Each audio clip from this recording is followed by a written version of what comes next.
رومی lines: جو شخص برا ہو اس کی گفتگو بری سمجھ، جو بات ایک مردہ کہے یعنی حضور صلی اللہ علیہ وآلہ وسلم کی محبت سے عاری شخص، اس میں جان نہیں ہے۔ انسان کی گفتگو انسان کا ٹکڑا ہی ہے۔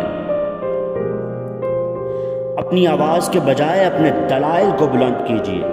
پھول بادل کے گرجنے سے نہیں برسنے سے اگتے ہیں۔ اس سے کوئی فرق نہیں پڑتا کہ آپ کتنی زبانیں جانتے ہیں، دل کی زبان جاننا آپ کو اہل اور قیمتی بناتا ہے۔ اپنے دل پر لگے زخموں کو نظر انداز مت کرو، بلکہ ان کو محسوس کرو، کیونکہ یہی تو وہ جگہ ہے جہاں سے روشنی تمہارے اندر داخل ہوتی ہے۔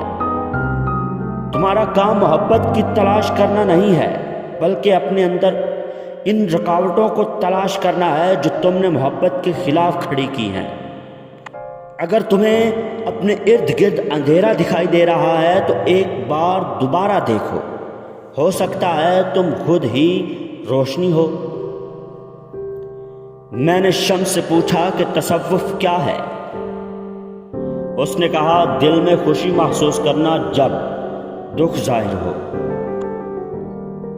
پانی جسم کو صاف کرتا ہے، آنسو انا کو، علم عقل کو پاکیزہ کرتا ہے، اور محبت روح کو پاکیزہ بنا دیتی ہے۔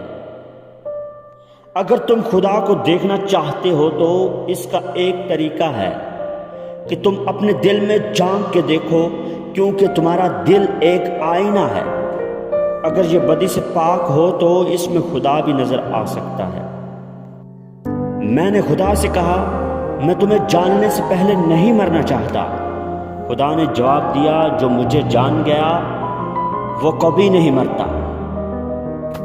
جبرائیل کی طاقت خوراک کی وجہ سے نہیں، بلکہ اللہ تعالیٰ کے دیدار کی وجہ سے ہے۔